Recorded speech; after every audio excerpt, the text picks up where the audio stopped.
ఇది మా Arunachalam trip story. మా ట్రిప్ స్టార్టింగ్‌లోనే మాకు చాలా ట్విస్ట్ అండ్ టర్న్‌లు తగిలాయి. Because of the train that we have booked. ముందు రోజు నైట్ 7:30కి రావాల్సిన train literally next day morning 10:30కి వచ్చింది. ఆల్మోస్ట్ 15 అవర్స్ డిలేలో ఉన్నింది మా ట్రైన్. నా ఫ్రెండ్స్ ఎవ్వరు నిద్రపోలేదు. I was the only one who slept around 3-4 hours. అది కూడా పీస్‌ఫుల్‌గా. వాళ్ళ మీద భారం వేసి నేను పడుకున్నా. So, this is a train that we booked.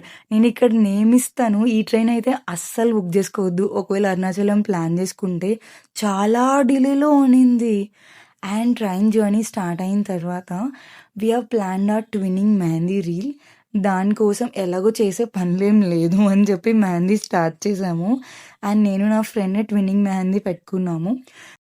ఈ ట్రైన్ అరౌండ్ 9:30కి రీచ్ అయింది కాట్పాడికి. అక్కడి నుంచి లిటరల్లీ జస్ట్ 2 మినిట్స్‌లో మాకు కనెక్టింగ్ ట్రైన్ ఉండింది. Which is this one. ఇది లోకల్ ట్రైన్ తిరువణమలైకి. అసలు ఎట్లా పరిగెత్తామంటే only God knows that. Everybody just watched us. అంత హర్డల్స్ ఫేస్ చేసిన తర్వాత literally we are here in Tiruvannamalai. Reach అయిన వెంటనే this is the crowd that we saw. ఓహో! మేము రెస్ట్ తీసుకొని రెడీ అయ్యి ఎర్లీ మార్నింగ్ అరౌండ్ 4కి మా గిరి ప్రదక్షిణ స్టార్ట్ చేశాము.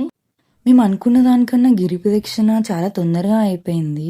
అరౌండ్ ఒక 4 అవర్స్‌లోనే అయిపోయింది. వి స్కిప్డ్ మోక్ష మార్గం బికాజ్ దాని ముందు రోజే చిత్ర పౌర్ణమి ఉన్నింది. సో, చాలామంది క్రౌడ్ ఉన్నారు అండ్ లేట్ అయిపోతుందని చెప్పి మేము మోక్ష మార్గంకి వెళ్ళలేదు. అసలు అనుకోని విధంగా మాకు దర్శనం 6-7 అవర్స్ పట్టింది. అంతమంది జనాలు ఉండడం వల్ల. And even in queue line also ఒక హిందీ గ్యాంగ్ వల్ల అందరికీ డిస్టర్బెన్స్ క్రియేట్ అయింది. So, I'm so proud of my girlies. అన్ని డిస్టర్బెన్సెస్ క్రియేట్ అయినా కూడా ఒక్కళ్ళం కూడా నెగెటివ్ దానిలోకి వెళ్ళకుండా పాజిటివ్గా we were there for each other. And పీస్ఫుల్గా మా దర్శనం అయిపోయింది అట్ ది ఎండ్.